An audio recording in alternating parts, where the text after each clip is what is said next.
that are being done by our citizens, but they were not authorized by our government. That is the first thing. Second, we do not actually have any regulations on our books, domestic laws, which make the acts that these individuals were committing illegal. And therefore, we can't punish them.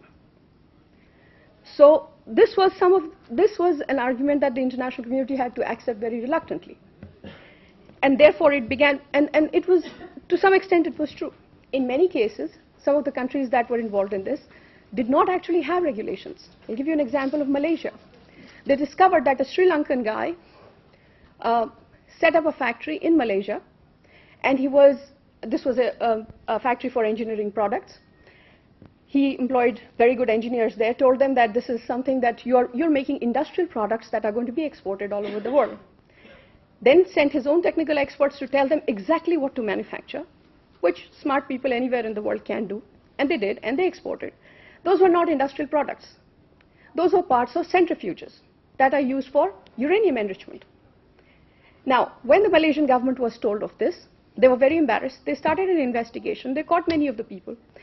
Majority of the people working in that factory did not actually know what they were producing, because the government had never put it on their laws that there is anything wrong about producing or even exporting these things. It caused much embarrassment, and Malaysia has now come up with a national law after several years to actually make this illegal for individuals to do it without a license, right? Because it does have industrial uses. So it was true that laws were non-existent. If I may, yeah. Just to add that uranium and plutonium are two of the fissile materials through which you make a nuclear bomb. So, yeah. Okay. Then there were some countries where it was shown that many of these individuals over several decades had been caught under different schemes, but were never the governments were not able to prosecute. Why? Because the prosecuting agencies did not quite understand the nature of the technology they were dealing with. In many cases, they actually saw the technology that these are very small little components or small quantities of materials, where they assessed it, the grievousness of the harm that they were causing on the market value of the product, which is actually not the case. In many cases, these are like nuts, bolts, pipes, and valves that we are talking about, made of specialized materials. If you go by their normal market value, it costs very little. But the impact it can have on a country or a group developing a weapon of mass destruction is very huge. So the threat of national security that it entails is much, much greater. But the prosecuting agencies in most countries of the world, including even now, do not actually understand it. So that factor has always remained. And then the final point was that there are many countries, especially in the developing world, who have for a very long time, until recently, thought that having regulations of this kind on dual-use technologies is something of a Western obsession. It does not concern us. We don't produce these things, and we are not going to make weapons, so why should we care about making laws about these? And this is in the, if you follow these kinds of issues, you would hear things like regulations on exports of these technologies are part of cartelization from the West. They're trying to deny technology to other countries and so on. And more than that, believing that we don't actually produce it. Like, for instance, the Malaysian government did not know that they had the capability, their people had the capability to produce these items. So this has been there. But after these revelations, and then much more information came through, that terrorist groups around the world are actually trying to access these technologies, because the impact they are making through conventional bombs creates panic, but it would be much better if they can set off a chemical weapon or a biological weapon or nuclear weapon, the mother of all bombs. That's when the countries that were facing these terrorist threats began to think that maybe there is something to be done on these kinds of issues. So the result of it, this is the positive part, following up on Professor Mahapatra's remarks, the one time when the international community actually came together and said we need to do something about it, they passed this resolution 1540 in 2004, and it was done specifically to close the loopholes in both international and national laws regarding these kinds of items. What it says basically, what the resolution says is that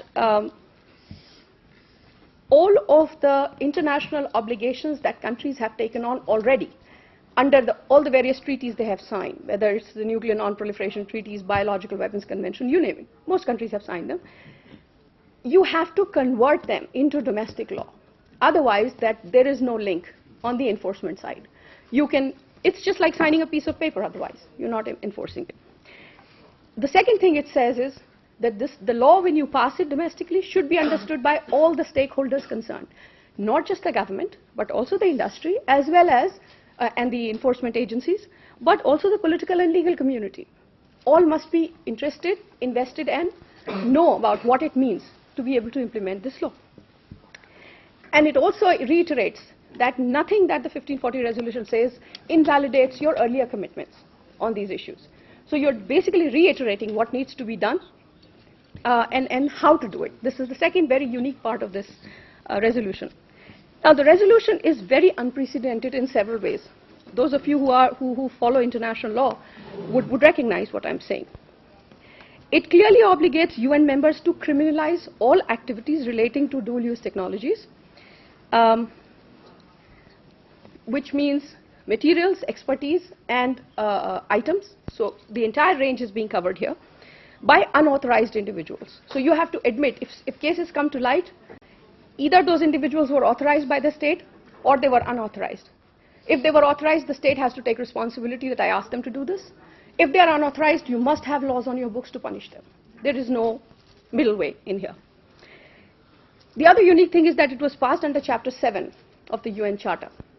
Now, those of you who follow UN law probably understand what it means. Chapter 7 means it's mandatory for all UN members, whether they like it or not. So the resolution was passed. It's mandatory now for all UN members to implement this regulation, this resolution. It has no end date. Chapter 7 resolutions in the past have always had end dates because they were dealing with immediate threats to international security. So when the crisis is over, the resolution lapses. In this case, there is no end date. There are no end conditions specified under which the resolution will lapse. So it's an ongoing thing. In that case, what it means essentially is that for the first time, UN Security Council is actually legislating, right? You understand that it's an executive body, but it is now writing law. That's what it has done. And it's very detailed in specifying exactly what countries need to do. If you read any of the treaties, you will realize that treaties usually talk about broader ideals and say, we believe in doing this, this is wrong, and therefore we all commit ourselves to stopping certain kinds of things. They are very, very sketchy on exactly how it needs to be done. How does it get interpreted for enforcement agencies and for implementation agencies? This resolution is fairly detailed in that. And it tells things like what should the domestic law include when you do this. Examples, for instance, it says it's not just the exports we are talking about that you must regulate, meaning license.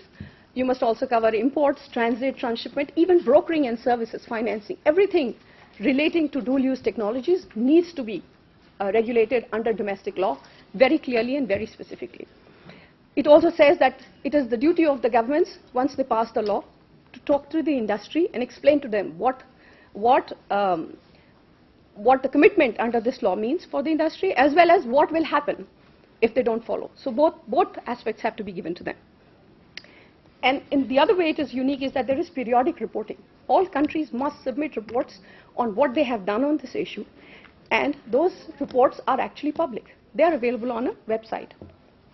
So one of the things which is what it has done is that it has put the onus on UN members to show exactly how they are implementing the regulation, and it's for everyone to see, not just a select body of UN experts who sit in the back room and decide what is being done. Anybody, any citizen, any person who's interested can see what the report says and then go back and ask for the governments for more information on how exactly do you think you are implementing this regulation. So it's it's a measure of transparency. And almost 160 countries around the world have now actually reported. The submissions are there. And what they are also doing now is putting the exact text of their laws regarding these issues also on the website. So it's not, for instance, India saying that I do have a law about this. You can actually read the text of the law and decide whether they are actually doing something or the other about it. Now, we can talk more about it, but one of the things in the Q&A, but what India has done for implementing is that they have updated their Foreign Trade Development and Regulation Act. They have set up a list of controlled items, which is called SCOMET, which is Special Chemicals, Organisms, Materials, Equipment and Technologies list, which specifies licensing conditions for all these items.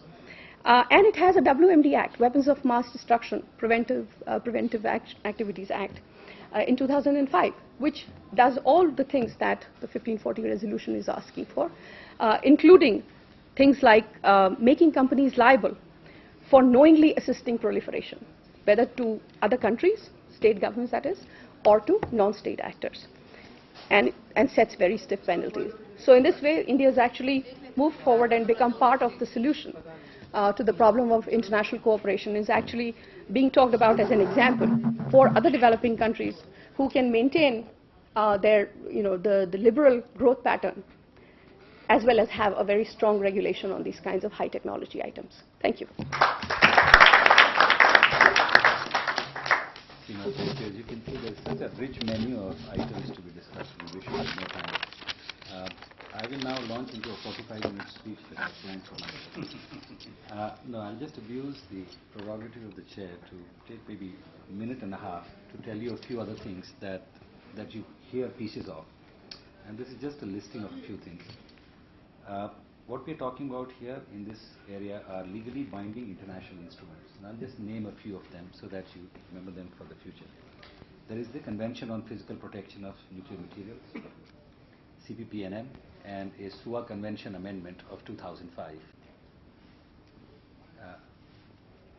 What I'm listing to you are legally binding instruments that India is a party to and are otherwise part of the international system to try and provide the guiding law that all countries need to adapt within their national parliaments. You always have the flexibility, by the way, using these guidelines to implement.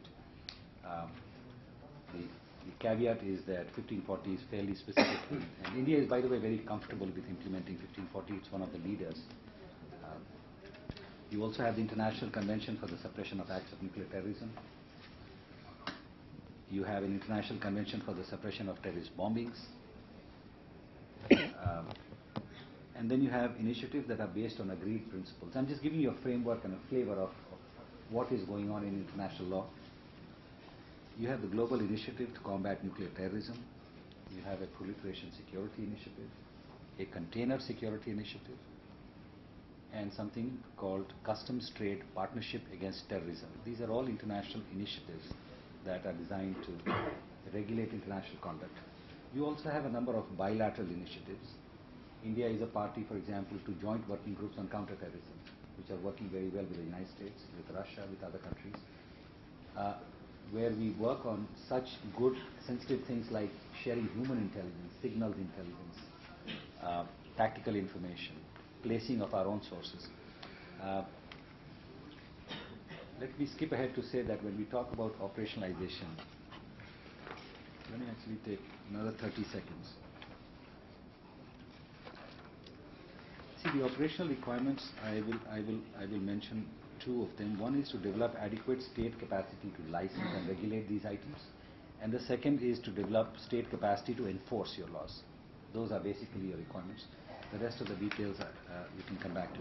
The implication, therefore, for India is to ensure that our national laws are aligned to fulfill India's domestic as well as international obligations, to ensure that our licensing agencies and our enforcement agencies have the requisite operational capacity and the legal mandate to carry out these functions that we are talking about. And finally, to make sure that the due process of law, including rights of the accused and of the victims, are both protected. And a point that I think Seema and somebody else mentioned earlier, which is that evidentiary standards are met when we do forensics, when we do intelligence, when we build a case. I can name a number of cases where it's been thrown out in bilateral courts or by the ICJ or ICC because the evidentiary standards were not met, and that is something that we have to pay attention to. Also in operationalization, you have to have agreements in place such as the Mutual Legal Assistance Treaty, the Extradition Treaty. In order to share military information and work with others, you sign things like a Generalized Security of Military Information Agreement. You have created Cyber Security Forum. These are